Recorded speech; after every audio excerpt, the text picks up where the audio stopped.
So today we're going to be talking about interactive 3D content.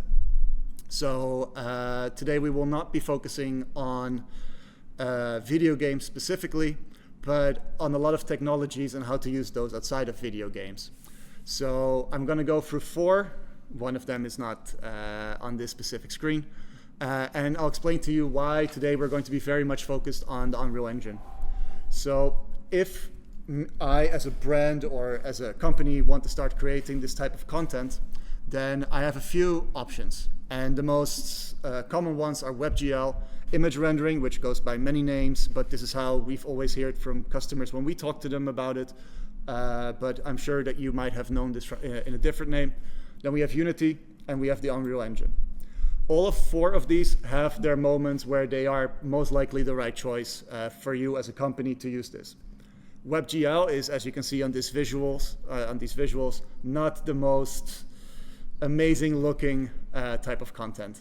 However, that doesn't mean it's a bad type of technology. It can be very functional if you have a cheap product that you want to visualize in an e-commerce shop. It could be if it is perfectly fine if it looks cartoony, because all you want is that it's cheap, fast, goes on your website, and for most people it will most likely work. There are some compatibility issues here and there, but it's a technology that's used on many different web shops. It has its disadvantages, but it's a decent thing, a decent technology or a way to create this type of content if you have, if your requirements aren't, if they're very measurable, if I want to put it like this, within measures. Then we have image rendering. This is visually extremely appealing. I don't think it really shows in such a small image. But what we did here, this is actually something that we did here at Arcware, where we took thousands of pictures and then put that onto our servers and rendered it until a 3D model of this specific chair with the footrest in this specific colorway came out. And so visually this is striking from a user perspective, putting this on your website, amazing. The problem is that the production of this can be very costly, because for this specific company they had 20 chairs, 4 to 12 different colors, and then all of those need to be rendered. And so this rendering is extremely cost intensive. And then if you see that there's one small mistake that has been made, what happens is that you get to render the entire model again, which means that it might cost you hundreds of thousands of euros in order to be able to render just your small line of products. And especially if you have furniture and it comes in all sorts of variations, what happens is that then, this is going to break the bank by any standard. So then we have Unity. Unity is a technology that is very commonly used for video games. It has all sorts of things going for it. It has all sorts of assets that you can use.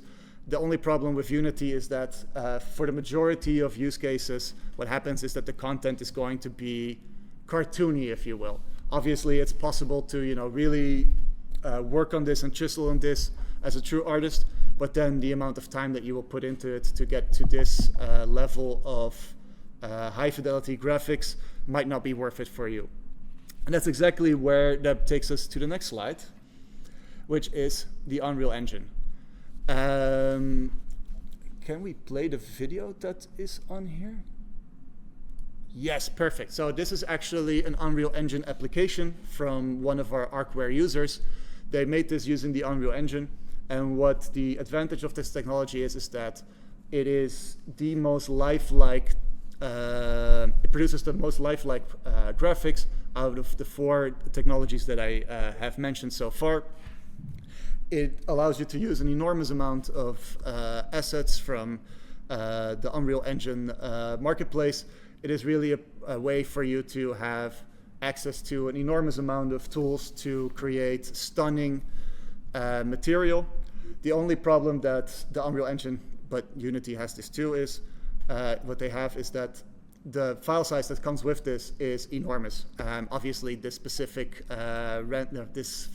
motorcycle isn't that big. Nevertheless, when we talk about slightly bigger things like a walkthrough of a villa, you very quickly get to 10 gigabytes, if not somewhere up to 25 gigabytes. And as you might understand, that's not something that you quickly download on your mobile phone. So for the use cases where you want to embed these type of applications, what happens is that you need to have a tool to make this accessible on your laptop, on your smartphone, just anything with an internet connection, because obviously you do not want to have someone download this because that's going to take a week if you are on German internet as we are. So obviously people in Lithuania, Poland, Estonia probably don't have the same issue, but then still it takes a few days. So how do you solve this? How do you still make everything possible where you have these fantastic graphics, but also it fits on a mobile phone? Fabrice is online, is connected. We will enjoy him later. So perfect. That was why I went out. So I supported the good. connection, supporting from always, as you know. So that's not the next slide, but the slide that comes after that. So good. So Matthias. So what is Arcware even? Because I'm sure that there are plenty of people of you who signed up through Matthias's newsletter and LinkedIn posts. Arcware is a platform that allows you to pixel stream. Pixel streaming is the activity of sharing these Unreal Engine applications through the cloud. So how does this work? We are simply put a platform. Through this platform, you upload your Unreal Engine applications, so the content you made using the Unreal Engine. And then, we obviously scan this for viruses, all the housekeeping stuff, if you will. And then through our servers, we do all of the rendering so that no matter what device you have, as long as it has a stable internet connection, you can access the content. And this is anywhere in the world. So this is obviously a platform that you cannot just do yourself. This is not like a video that you just quickly upload and download. About the regions, maybe you want to tell something? So obviously another, I wouldn't say a disadvantage, but one of the limitations is that anyone would want to, whenever you want to pixel stream, you want your audience to be relatively close to the servers. And with relatively, I mean if the servers are in Munich, someone being in Palermo is perfectly fine. But if then you are in New Zealand and the servers are only in Munich, then you're going to have a slight latency. For certain things, this is actually still perfectly acceptable. The latency would be, for New Zealand, would be something like 250 milliseconds, I would say. Yeah, that's an edge case. But even for some product configurators, that would be perfectly fine because I think most of us are not 250 milliseconds fast with things. But the highlight here is that you all know that we started, of course, from our main node in Munich, here in Germany, and we can announce that it will be also publicly announced in the next 2 weeks. We already enabled our second kind of region, USA, with our second allocation in Los Angeles, which actually helps on the latency to even Japan and New Zealand, bringing from 280 milliseconds to 110. So that's a highlight of the year. So absolutely. An announcement will come. So super happy to hear this, Michael, that even in the US, without our additional US servers, everything is working just fine. So what I do want to highlight with the regions is that there are obviously other pixel streaming platforms, and we do one thing significantly different. And we think that therefore we are much better. Obviously, it's up to you to decide if we are. But we have our own servers. Other companies use the servers from Google, we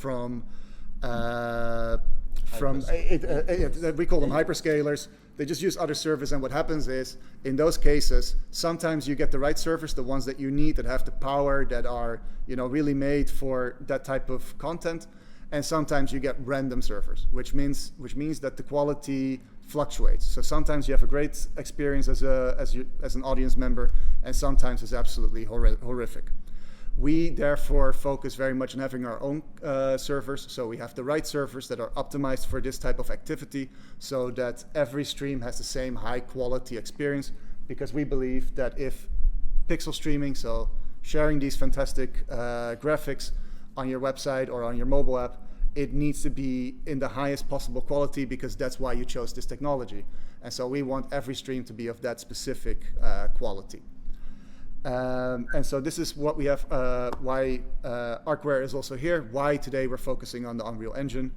And I would like to move to the next slide so that I can also really explain why Manos was already explaining his support comment from before, because this is a relatively new technology, it's pixel streaming. This is about 2 years old, I would say. I think that's fair. It started from 2020 beginning, the beta version of plugin in Unreal, but yeah, it's starting to become something the last 2 years. Yeah, exactly. So with any technology, you need help, and so the reason why I also know some of the names in the chat and in the attendance here today is because we work very closely with our users to help them really get the benefits of this new technology. And the only reason that we can actually do this is because we have Manolis here, our co-founder. Not only me, the whole team, of course. Of course, but I would say that there's no one in the world who has helped more people package their Unreal Engine applications and then make sure that it also really fits with pixel streaming, because unfortunately the two aren't identical. There are obviously always small things that happen when you export anything. Anyone who hasn't done it themselves, but perhaps exported a video might know about this from personal experience. So basically how we also differentiate ourselves as a platform is that anyone can sign up to our Discord. In a little bit I will share the link to this, and you can ask your questions there. Manolis will answer them regardless of how clever or unclever the question is. We want everyone to be able to take advantage of this technology, so we are there for everyone for free for whenever it's service level questions. We also have community support. We have people, perhaps even today in the audience, who actually really who help answer the questions for us. This is exactly what we're looking for, because we think that only together we can make this technology grow and really show its power. So if we are all helping each other on Discord, super happy with this. If you're really stuck, create a ticket. Manolis will make sure that he takes the time to solve it. I have not seen a situation where he cannot solve the issue. So I want to invite everyone to create something very difficult so he cannot solve it. So we have a first. I'm the Unreal side of the things. I'm telling you again, it's the team, because we have then some backend questions, some front-end related questions. So it's a teamwork at the end of the day. Yeah. Oh, absolutely.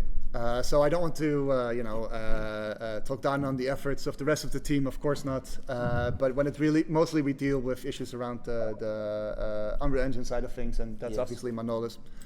And then, for when it really becomes, a big ask, if you will, and when we work with larger companies, we host workshops. We can also actually help you build your Unreal Engine applications, or help you with this. Take a few hours here and there. Obviously, that is something that brings in costs. We built entire proof of concepts, but as our motto is to bring high quality pixel streaming to everyone, we have a selection of users, some of whom are guest speakers today, who build fantastic things themselves. So we prefer to outsource it to them, actually, because that's something that they specialize in. We specialize in the platform, of course. And so, everyone should be doing what they do best. That's the scope of this event, actually. Let's hear some magic stories from... Exactly. So we will have all of these things. And so today we are now already, or mostly me, jabbering for 24 minutes. So after this we would normally go to Madis. Is anyone in need of a break already? Or is Madis our fire breathing dragon who wants to start talking?